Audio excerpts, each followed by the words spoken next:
নমস্কার বন্ধুরা, নবদিগন্ত চ্যানেলের পক্ষ থেকে আপনাদের সকলকে জানাই স্বাগতম। তো বন্ধুরা, আজকে সকালে সকলকে গুড মর্নিং জানিয়ে আমি আবারও একটি নতুন আপডেট আপনাদের জন্য নিয়ে এসেছি আমার নবদিগন্ত চ্যানেলে।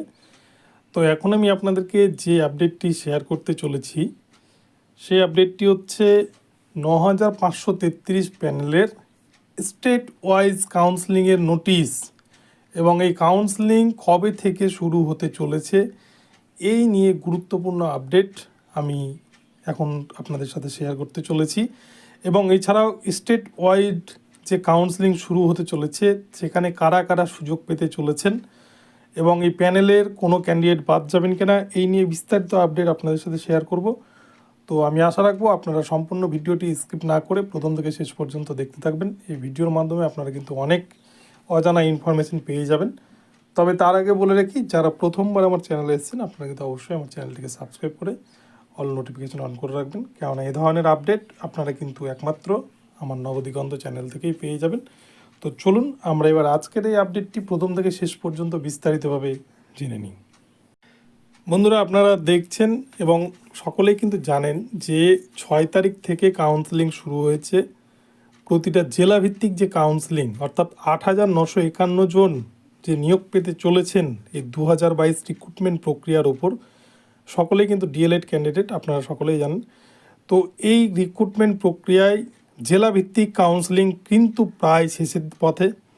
আজকেই হয়তো বিভিন্ন ডিপিএসসিতে সব কাউন্সেলিং, জেলাভিত্তিক যে কাউন্সেলিং সেই কাউন্সেলিংয়ের সমাপ্তি হতে চলেছে এবং স্টেট ওয়াইজ কাউন্সেলিং শুরু হতে চলেছে। জেলাভিত্তিক কাউন্সেলিংয়ে কারা কারা সুযোগ পেয়েছেন, আপনারা কাউন্সেলিং করে নিয়েছেন, পর্ষদ থেকে কিন্তু একটা লিস্ট পাঠিয়ে দেওয়া হয়েছে প্রতিটা ডিপিএসসিতে যে কতজন ক্যান্ডিডেট জেলা ওয়াইজ কিন্তু সুযোগ পেতে চলেছেন। এবং এরপরেও যদি কোনো জেলাতে শূন্যপদ ফাঁকা থেকে যায় তাহলে কিন্তু পরবর্তী ওয়েটিংয়ে থাকা ক্যান্ডিডেটরা তাদের ক্যাটাগরি, মিডিয়াম এবং র্যাঙ্ক অনুযায়ী সেই শূন্য পদে নিজের জেলাতেই কিন্তু চাকরি পেয়ে যাবেন। কিন্তু যদি দেখা যায় যে জেলার সমস্ত শূন্যপদ পূরণ হয়ে গিয়েছে তাহলে কিন্তু সেই প্রার্থীদেরকে প্রাথমিক শিক্ষা পর্ষদ নোটিশ দিয়ে জানিয়েছেন, তাদেরকে একটু ওয়েট করতে বলেছেন। এই জেলাভিত্তিক কাউন্সেলিং বা ডিপিএসসি ওয়াইজ যে কাউন্সেলিং শুরু হয়েছে এই কাউন্সেলিংটা শেষ হয়ে যাওয়ার পরেই কিন্তু স্টেট ওয়াইড কাউন্সেলিং শুরু করতে চলেছে প্রাথমিক শিক্ষা পর্ষদ। এবং সেই স্টেট ওয়াইড কাউন্সেলিংয়ে সকলেই চাকরি পেয়ে যাবেন, তাই দুশ্চিন্তার কোনো কারণ নেই, এমনটা কিন্তু প্রাথমিক শিক্ষা পর্ষদ তারা নোটিশ আকারে জানিয়েছেন। কোনো ক্যান্ডিডেটকেই চিন্তা করতে বারণ করেছেন। সকলেই, যতজন প্যানেল হয়েছেন 8,951 জন ক্যান্ডিডেট, ওয়েটিং লিস্টের ক্যান্ডিডেট বাদে যতজন অ্যাবজর্বড ক্যান্ডিডেট সকলেই কিন্তু নিয়োগটি পেয়ে যাবেন। তবে হ্যাঁ, আপনারা যখন স্টেট ওয়াইজ কাউন্সেলিং করবেন সেক্ষেত্রে আপনি নিজের জেলাতে পাবেন না, পার্শ্ববর্তী যে জেলায় শূন্যপদ ফাঁকা থাকবে আপনি কিন্তু সেইখানে চাকরিটি পাবেন। আপনাকে হয়তো আপনার বাড়ি থেকে একটু দূরবর্তী স্থানে চাকরির স্থল হবে আর কি। তো সেক্ষেত্রে চাকরি পাওয়াটাই সবথেকে বড় ব্যাপার। আপনারা দূরবর্তী হলেও সেখানে জয়েন করে দেবেন এবং পরবর্তীতে কিন্তু আপনারা সেখানে উচ্চশ্রীর মাধ্যমে চলে আসতে পারবেন ট্রান্সফার নিয়ে। তো যাই হোক, তো এখন সবথেকে গুরুত্বপূর্ণ যে বিষয়টি যে এই স্টেট ওয়াইজ কাউন্সেলিংয়ের নোটিফিকেশান কবে আসবে। তো দেখুন বন্ধুরা, স্টেট ওয়াইজ কাউন্সেলিংয়ের নোটিফিকেশান তবেই আসবে আজকে যদি সব ডিপিএসসিতে এই কাউন্সেলিং প্রক্রিয়া, ডিপিএসসি ওয়াইজ যে কাউন্সেলিং প্রক্রিয়া সেই কাউন্সেলিং প্রক্রিয়া যদি শেষ হয়ে যায় তাহলে কিন্তু আজকে রাত্রে হয়তো আসার সম্ভাবনা কম, কিন্তু আগামীকালকেই স্টেট ওয়াইজ কাউন্সেলিংয়ের নোটিফিকেশান জারি করে দেবে প্রাথমিক শিক্ষা পর্ষদ। যেমন আপনারা কিন্তু জানেন যে প্রাথমিক শিক্ষা পর্ষদ অতি দ্রুততার সাথে এই নিয়োগ প্রক্রিয়াকে সম্পন্ন করতে চায়, যাতে কোনো রকমের কোনো কেসে এই নিয়োগ প্রক্রিয়া আটকে না যায়। সেই জন্য কিন্তু প্রাথমিক শিক্ষা পর্ষদের চেয়ারম্যান অতি তড়িঘড়ি এই নিয়োগ প্রক্রিয়াকে পরিচালনা করার চেষ্টা করছেন এবং আমাদের রাজ্যের স্কুলগুলোতে শিক্ষকদের জয়েন করাচ্ছেন। এটা একটা খুব ভালো উদ্যোগ, যদিও 8,951 জন ক্যান্ডিডেটের মুখে কিন্তু নতুন করে হাসি ফুটতে চলেছে এত বেকারত্বের মাঝেও। তবে স্টেট ওয়াইজ কাউন্সেলিং কবে থেকে শুরু হবে এইটা একটা প্রশ্ন। দেখুন বন্ধুরা, স্টেট ওয়াইজ কাউন্সেলিং কিন্তু 12 তারিখ থেকে শুরু হওয়ার কথা রয়েছে, যা পর্ষদ সূত্রে খবর।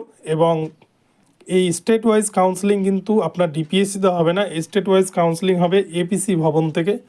অর্থাৎ প্রত্যেক জেলার ক্যান্ডিডেটকে যতজনের লিস্ট পাবলিশ করবে পর্ষদ থেকে, যারা ডিপিএসসিতে চান্স পাননি বা জেলাভিত্তিক কাউন্সেলিংয়ের সুযোগ পাননি, আপনাদের প্রত্যেকেই কিন্তু এপিসি ভবনে গিয়ে সেখানে আপনাদেরকে স্টেট ওয়াইজ কাউন্সেলিং করতে হবে এবং সেখান থেকেই আপনাদেরকে নিয়োগপত্র দেওয়া হবে, এমনটাই কিন্তু পর্ষদ সূত্রে খবর। তবে যতক্ষণ না এই স্টেট ওয়াইজ নোটিফিকেশনের কোনো খবর বা নোটিফিকেশান না আসছে, ততক্ষণ কিন্তু এই স্টেট ওয়াইজ কাউন্সেলিং শুরু হচ্ছে না। তবে আপনাদেরকে আমি বলবো, যারা যারা এমপ্যানেল ক্যান্ডিডেট আছেন, অ্যাবজর্ব ক্যান্ডিডেট আছেন, আপনারা কিন্তু যে যে ডকুমেন্টসগুলো লাগবে, অর্থাৎ কাউন্সেলিং প্রক্রিয়ায় যে যে ডকুমেন্টসগুলো লাগছে, আপনারা নিশ্চয়ই দেখেছেন, পর্ষদ কিন্তু জানিয়ে দিয়েছে কোন কোন ডকুমেন্টস লাগছে। সেই ডকুমেন্টসগুলো আপনারা 2 সেট করে জেরক্স করে রেডি করে রাখবেন এবং তার সাথে কিন্তু 4 কপি পাসপোর্ট সাইজের ছবি সাথে করে রাখবেন এবং আইডি প্রুফ অবশ্যই নিয়ে যাবেন। এই বিষয়গুলো আপনারা সমস্ত কিছু তৈরি করে রাখুন আগে থেকেই, এবং যারা কাউন্সেলিং করিয়ে এসছে তাদের কাছ থেকে অভিজ্ঞতা আপনারা জেনে নিতে পারবেন, সেক্ষেত্রে আপনাদের কিন্তু অনেকটাই উপকার হবে। তো এই কাউন্সেলিংয়ের নোটিশ না আসা পর্যন্ত আমি বলবো আপনারা একটু অপেক্ষা করুন, হয়তো আগামীকালকেই এই নোটিফিকেশান জারি করে দেবে প্রাথমিক শিক্ষা পর্ষদের চেয়ারম্যান গৌতম পাল মহাশয়, এবং তারপরেই ক্যান্ডিডেটদের স্টেট ওয়াইজ কাউন্সেলিং শুরু হবে। এবং আমি আপনাদের প্রথম থেকেই বলে আসছি, 15 তারিখের মধ্যে কিন্তু স্টেট ওয়াইজ কাউন্সেলিং শেষ করার মতো একটা প্রক্রিয়া ভেবে রেখেছে প্রাথমিক শিক্ষা পর্ষদ। এবং তারপরেই কিন্তু 20/22 ডিএলএডের যে মামলার কারণে এতদিন ধরে এই প্যানেলে স্টে পড়েছিল, সেই 20/22 ডিএলএড মামলার ইন্টারভিউ প্রক্রিয়া শুরু করতে চলেছে প্রাথমিক শিক্ষা পর্ষদ। এবং এই 20/22 ডিএলএড যারা রয়েছেন তাদেরও কিন্তু ইন্টারভিউ এপিসি ভবনেই হবে। এপিসি ভবনে গিয়ে প্রত্যেক ক্যান্ডিডেটকে ইন্টারভিউ দিয়ে আসতে হবে। তো এই স্টেট ওয়াইজ কাউন্সেলিং শেষ না হওয়া পর্যন্ত প্রাথমিক শিক্ষা পর্ষদ কোনোভাবেই কিন্তু ইন্টারভিউয়ের প্রস্তুতি শুরু করতে পারছে না, এবং এই ইন্টারভিউ প্রক্রিয়ার তখনই শুরু হবে যেদিন এই স্টেট ওয়াইজ কাউন্সেলিং তারা সম্পন্ন করিয়ে নেবে।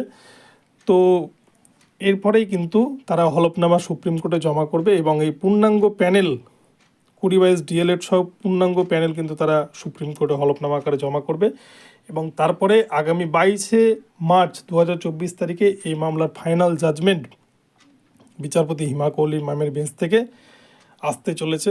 তো বন্ধুরা, এখন এই পর্যন্তই রইল আপডেটটি। আপনাদের আপডেটটি কেমন লাগলো আপনারা জানাবেন। তো ভিডিওটি ভালো লাগলে অবশ্যই চ্যানেলটিকে সাবস্ক্রাইব করে দেবেন, এবং এই ধরনের আপডেট প্রতিনিয়ত পাওয়ার জন্য আপনারা আমার চ্যানেলটিকে ফলো করুন, এবং ভিডিওটিকে ভালো লাগলে লাইক শেয়ার কমেন্ট করতে কিন্তু ভুলবেন না। আর আপনার চ্যানেলে নজর রাখুন, আমি পরবর্তীতে আবারও নতুন নতুন আপডেট নিয়ে আসছি আপনাদের জন্য। ধন্যবাদ।